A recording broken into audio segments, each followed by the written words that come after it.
Hey there. So today I want to talk about the world of Archie superheroes.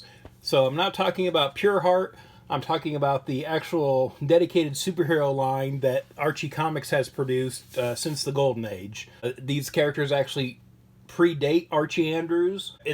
They haven't been published continuously like other superhero universes have been, but we've kind of had them on and off throughout the decades, and it's a world I'm interested in. I really like any superhero universe that doesn't have like 80 years of continuity I have to keep up with necessarily. So this has always been interesting to me. And again, there's been, some false starts and reboots and different things they've done over the years. I first learned about these characters from the Impact line of comics that was done in coordination with DC back in the early 90s. So this was kind of my introduction to the characters in comics. And so I want to take a look at another version of that, and that is the Mighty Crusaders book from 1983. So this was kind of restarting the line of Archie superheroes. This was done through Red Circle, and this isn't so much a reboot really as much as sort of a relaunch of these characters. So it is in continuity with like the Golden Age stories, it seems like. But I recently was able to finish up this run of the book, and so I thought I'd take a look at them here, and starting with issue number 1.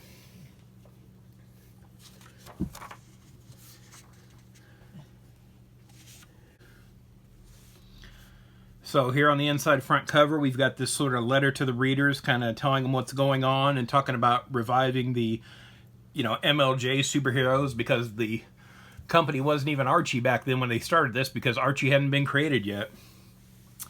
So we kind of jump into the story here. And so this is so technically in the indicia here, this is All New Adventures of the Mighty Crusaders Volume 1, Number 1 from 1983. So the credits here have listed written, drawn, and edited by Richard Buckler, and then inking by Frank Giacoa. I think that's how you pronounce his name. I'm not 100% on that, so don't yell at me if I'm wrong, but let me know if you know the correct pronunciation, I guess. I feel like that kind of goes for all these videos, too. We never know how things are pronounced in comic books necessarily, especially people's names. So I try to ask creators when I meet them at cons and stuff like that, but I don't always think about that. So here we start off. It's sort of this remote, dilapidated castle that is in southern New Jersey, apparently. So we have this plane arriving with all these guys getting off, and we find out that they are in the mafia, and they've brought suitcases full of cash. And here we're meeting the Brain Emperor. So Brain Emperor is, the villain here, of course. So we've got, the guy with the dome on his head, and you could see his brain underneath. Another interesting thing about this kind of relaunch of the book was there were action figures made for this back in the day. And as far as I know, it was only in support of the comic book. I don't think there was a cartoon or anything else going on with these characters at the time. I'm not 100% on that, though. So if you know that there was a short-lived cartoon or anything else going on, let me know. I only remember this really because I had the Brain Emperor action figure, and I didn't really know what it was. I think I was just a little kid and thought it was a cool-looking figure, probably because you could see his brain and that kind of thing. But I had no context for any of these characters back then, and that would have been my first exposure to these characters until the Impact comics that were made with DC in the 90s. So then we have this, satellite up in space, shooting a beam down to the Earth. And so now they're saying this is 3 weeks later, and we've got a sort of arms deal going on here in a warehouse, a typical comic book scene. And now we have the shield busting through a skylight here. Again, kind of classic superhero move. My thing is, I don't know this version of the shield. This is not the shield that I recognize from, because they basically kept him the same in the Impact books. So it was very similar to sort of the Golden Age version of the shield. So this is another shield here, and we will see the one I'm more familiar with later on in the book here. But here we have shield kind of busting up the criminals here.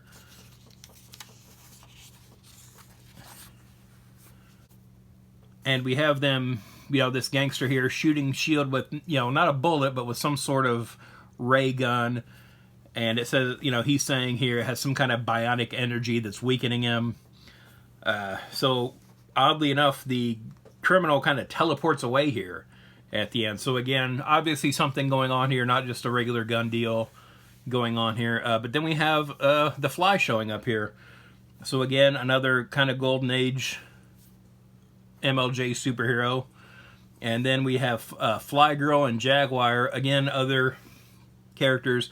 This will kind of be a theme in the book, though, too, is like they're really trying to they're trying to do a lot in this first issue, which I understand. And it might seem odd considering the sort of decompressed storytelling we get now for trades, you know, and that sort of thing. But this is like, these characters have been away for a while. I think the 60s was the last time they'd done anything with them. And again, you know, I'm not 100% on the history of these characters. Again, if there's something I'm wrong about, let me know in the comments. Because I definitely am interested. And I don't know if there's anywhere online to kind of read these stories right now. I know they just put Archie on Global Comics, but like Archie had its own app that I think has gone away. I don't know what's on Kindle Comixology. I don't really mess with that anymore. These are harder stories to find unless you find the, you know, actual back issues. But again, you know, we've got these characters being introduced just in, you know, this little panel here. Nowadays, that would be like a big splash page introducing the different characters and trying to make a, you know, a big impression with everybody. So then they're all kind of going on about, you know, this crime wave that's been going on, and, you know, S.H.I.E.L.D's telling them kind of what they were dealing with here. And then next up here we see another character, the Web, again, another sort of original character who's trying to foil a bank robbery here. And then we see somewhere else the other S.H.I.E.L.D. showing up. So this is the version of the S.H.I.E.L.D. that I'm more familiar with. So S.H.I.E.L.D. recognizes some of these criminals, and one of them here says, "We didn't want to do this job. The Brain made us do it." So again, that's, you know, Brain Emperor here he's talking about. Another interesting thing about this version of the S.H.I.E.L.D. is he predates Captain America. So it's not a great shot here. Let's see if it's... Yeah, so you can see it better here on the cover. So the front of his costume is, you know, like the S.H.I.E.L.D. for him.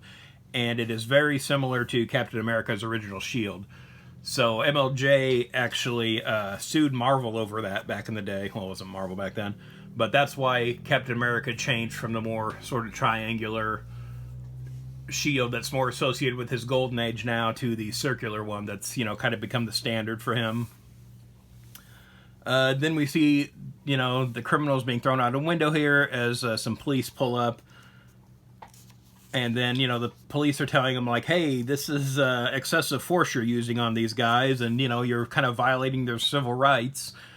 So, again, things that probably, you know, weren't really an issue back in the golden age of comics, but, you know, I feel like Buckler here is making an effort to, you know, kind of bring these characters into modern times, you know, kind of dealing with some of the real-world repercussions of, you know, vigilantes just assaulting people. The cops are like thinking they may need to take him in, and he's, you know, really surprised by this because, again, he's just kind of being the good guy here. One of the policemen is calling it in and says, "We've got a muscle-bound weirdo here dressed in an outfit made out of the flag, and hey, ain't that against the law too?" So yeah, him kind of just, you know, being in a flag outfit. But then we see this weird ball of light shoot at the S.H.I.E.L.D. and takes off again. Now we've got out in the Nevada desert, we have the Black Hood. And again, the Black Hood in Impact was another book I read, but it was a way different kind of version here. This guy's just sort of wearing all black, almost like a ski mask, and riding a motorcycle. And so here we get our big splash page. So this is Chapter 1. We have our title here, Atlantis Rising. So here's Black Hood out in the desert by himself and sees this giant, you know, craft in the sky. Again, you know, there's a lot going on. We've got some pretty crowded pages visually back here, you know, throughout the book so far and kind of throughout. But, you know, we have this big 2-page spread here. We've taken the time for it to kind of, you know, sell the impact of this craft. And, you know, this is 1983, too. This isn't like the 40s, but we got this big gap here. And, again, that might just be my copy here. I'm not sure. But, man, if we could have got those a little closer. I mean, I understand the technical issues of that. I know, you know, it was probably drawn on 2 boards and taped together and that kind of thing, but it's like, man, that's a big gap right through the middle of your, you know, double page splash here. So again, I feel like that's something that maybe would be handled a little better today, but again, every now and then you see kind of screw-ups with that. And how far?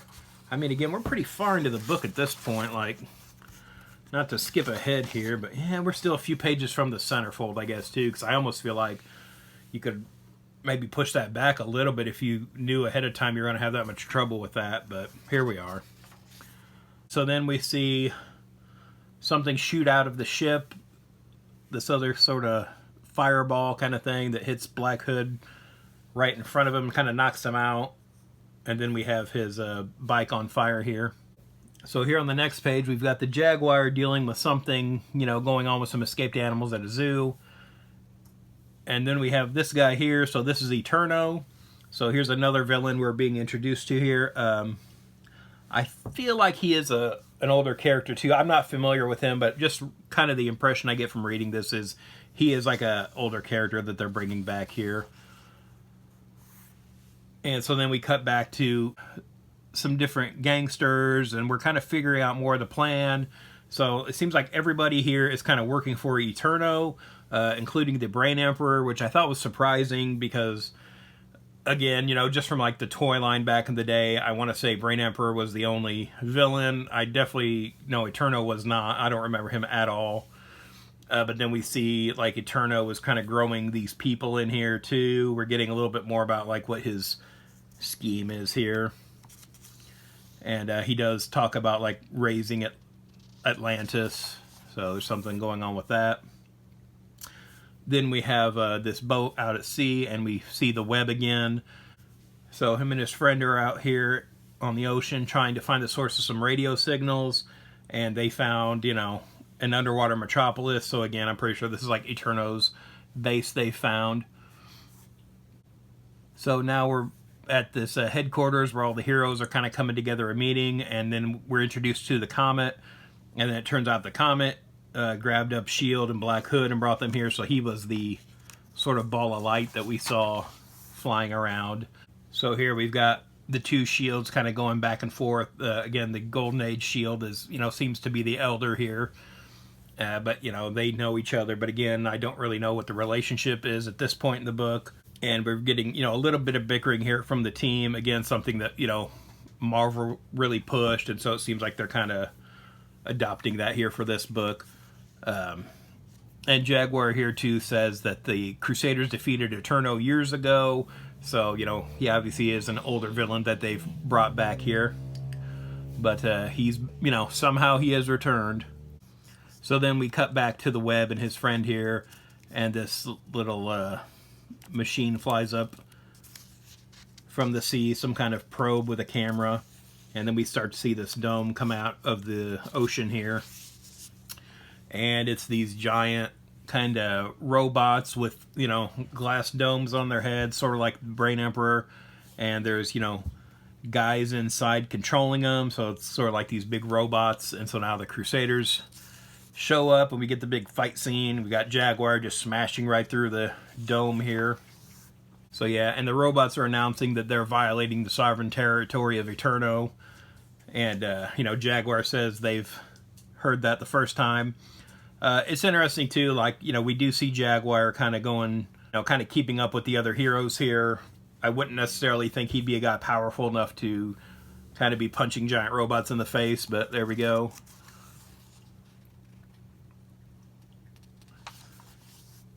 And again, we see the team isn't really working together as well as, you know, hopefully they will be in the upcoming issues and that kind of thing. And then the Fly shoots one of the pilots of these machines and takes him out. Then Eterno goes to this throne where he says he will receive power, and here we see Atlantis rising up out of the ocean here. And, you know, that's the end of the issue here. It says next, the Replicant Offensive. So we'll kind of see where that goes, I guess, what Eternos' plan is. Now, this is kind of a good thing to do. So the story's over, but we still have a few pages here. So here we have like sort of origin and introduction to the Golden Age shield as he is listed here. And so we kind of get background on all these different characters here. So we have the Comet here and kind of his other costume, which this is closer to what they did on the Impact books in the 90s. Then we've got the Web and Black Hood and Jaguar here. Kind of all, you know, so it's sort of a primer for new readers for all these characters. We've got the Fly. And then, so the new Shield is Lancelot Strong, which I have heard that name before. I just didn't know that he was a Shield at some point. So yeah, I'm not really sure how all that works out. But, you know, we have these sort of origins here, and then that's kind of in the end of the book here. Then we have an ad here for the Fly book that it's coming out. I have a few issues of that, but I know I don't have the whole run of that. And then we've got this back cover here with these different sort of scenes of action with the heroes. I know these aren't all from this issue, so I don't know if this is like stuff that's coming up in other books too, maybe. I would assume that's what it is. Or maybe this was like part of the pitch for the book or something, I'm not sure. But yeah, so that's the first issue of the all-new adventures of the Mighty Crusaders. And again, that's from 1983. This one took a minute to get through. This isn't like reading a current comic book now. Real wordy. Not necessarily to its fault at this point, but it is like they're trying to cover a lot of ground in this book. They're trying to get their story going, their new status quo, trying to introduce a lot of characters here. Again, I think if this were a modern book, this would be like just this part would almost be like a 6-issue arc of just kind of bringing in the different superheroes and introducing them. Again, the sort of origin pages at the end of the book really kind of do some of the heavy lifting with that. Yeah, it's a good start, I think. Again, I like these characters. I haven't read this version of them before, so I'm kind of interested to see where this goes. I think it's interesting enough that I want to keep reading it. It's not the best superhero book I've ever read. It's definitely not the worst. Kind of right in the middle. I think there's definitely potential here. I always think there's a lot of potential with these characters. I just think even when they kind of do figure something out, a good take on them, it seems like it never really catches on with the public. And I'm not sure why. Maybe just because the superhero field is just so crowded in general. Which is too bad, because there were some good Impact books. They did the version called the New Crusaders that Ian Flynn that did Sonic and like Mega Man and those books wrote that I really liked. I thought that was really well and kind of incorporated different versions of them from the different relaunches and things. It seems like, I don't know, they can never just kind of make this stick, and I don't know why. But yeah, I definitely want to stick around. We'll probably take a look at some other issues of this book, see where it goes, kind of see where it fits in with the other relaunches and versions of these characters. Have you read this book? Do you like the Crusader characters? Let me know in the comments below what your thoughts are on this. Is there another version you prefer? Have you read some of the original stories? I know there's some facsimile issues coming out from different Archie publications, that there will be some superhero stories in those, and I might take a look at those once they come out. But yeah, let me know what your thoughts are on this and, these characters. So yeah, definitely want to take a look at some of the other issues of this. We might look at some of the other series, I don't know. Kind of be up to what I can find, I guess. But yeah, thanks for watching. If you'd like to follow me on social media, I'm on Twitter/X @Detective651, also on Instagram @Detective651. Be sure to check out my t-shirt store at tpublic.com/user/Detective651. I've got a lot of nerdy designs on there, and there's sales all the time, so check it out frequently.